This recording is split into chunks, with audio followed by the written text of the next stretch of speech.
전 오늘 주제가 만남이잖아요. 만나면 평화가 세워진다고 생각합니다. 그죠? 네. 제가 만난 한국 사회는 저를 이렇게 일본군 위안부 문제를 해결하기 위해서 일하는 활동가로 만들었습니다. 제가 첫 번째 내가 청년이라고, 내가 청년이구나, 내가 여성이구나 라는 의식을 가지고 살기 시작했을 때 제가 만난 한국 사회는 바로 여전히 한국 사회에서 계속되고 있던 인권 유린 범죄였습니다. 바로 여러분 들어보셨죠? 기생관광. 그죠? 기생관광이란 말 들어보셨죠?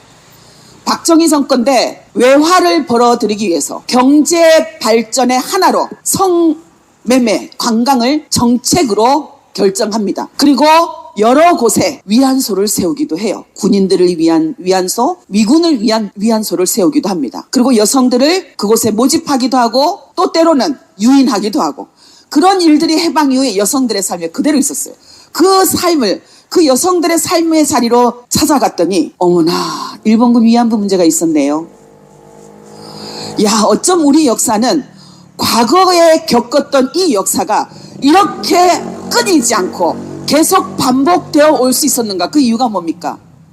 우리가 일본에게 자주 하는 얘기죠. 역사를 잊은 민족에게 미래가 없다. 바로 그건 우리를 두고 하는 말이었다. 저는 그렇게 생각합니다. 역사를 잊었기에 그 과거 역사 속에서 고통을 겪었던 여성들의 삶을 우리는 기억하지 않았고, 그 여성들의 인권 유린 피해를, 그 현장을 우리의 문제로 우리 가슴에 담지 않았기 때문에 그런 순환의 세월을 계속 반복할 수밖에 없었다. 그런데 우리 할머니들은 달랐습니다.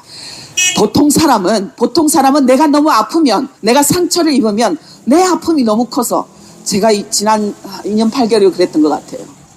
제 아픔이 너무 커서 여기에 매몰되어 있어서 다른 사람이 생각이 좀 안 나요. 내가 어떻게 여기서 견딜 수 있지? 어떻게 버틸 수 있을까? 어떻게 살아날지? 내가 죽으면 지는 건데, 내가 포기하면 지는 건데 어떻게 주저앉지 않고 내가 일어날 수 있을까? 다시 날개를 펼칠 수 있을까? 이 생각뿐이었어요. 우리 할머니들은 자신도 아프고 여전히 한국 사회는 손가락질했지만 할머니들의 아픔에만 안주하지 않았습니다.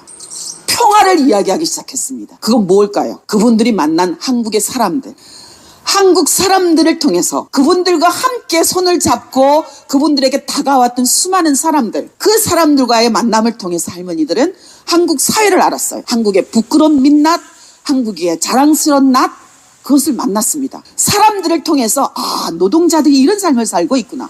야, 우리나라 농민들은 이런 삶을 살고 있구나. 이 땅의 여성들은 또 우리와 같은 삶을 살고 있구나. 그것을 배웠어요. 그리고 할머니들은 분단을 받습니다.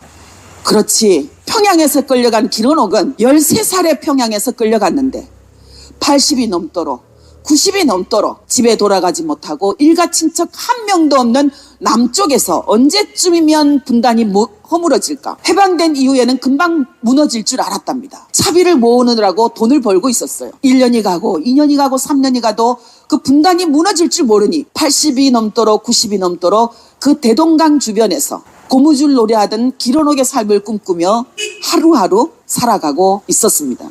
그러다 그 여성은 기런옥 여성평화 기금을 만들죠. 나처럼 이렇게 고통을 겪은 여성들을 위해서 일하는 사람들에게 내가 기부를 해서 그분들의 운동을 북돋아 주고 싶어요. 그런 이야기를 합니다. 끝내야 됩니까? 네. 1시간 하면 안 됩니까? 또 하나, 할머니들을 만났던 사람들을 통해서 베트남에서 한국군이 자행했던 성폭력 문제, 민간인 학살 문제를 마주하게 됩니다. 부끄러워했어요. 김복동 할머니는 이렇게 그분들에게 메시지를 전합니다. 나도 일본군 위안부 피해자이지만 베트남 여성들이 한국 군인들에게 나처럼 성폭력 피해를 입었다라고 하니 한국 국민으로서 베트남 사람들에게 사죄드립니다. 그게 2014년이었습니다, 여러분. 우리 문명금 할머니가 진실화요위원회 4,300만 원을 기부하신 이유 아시죠? 바로 베트남의 역사에 우리가 역사를 회피하지 말자. 베트남에서 저질러졌던 우리의 잘못, 그 진실을 올바르게 조사해내는 일에 내 돈을 써다오. 그래야 일본 정부에게 우리가 더 당당한 목소리로, 더 큰 목소리로 사죄하라, 배상하라 외칠 수 있기 때문에. 그리고 그런 활동을 쭉 짜보면 뭐가 나옵니까? 한번 따라해 보겠습니다. 다시는 나와 같은 피해자를 나와 같은 피해자를 만들지 말라. 만들지 말라. 그거였습니다.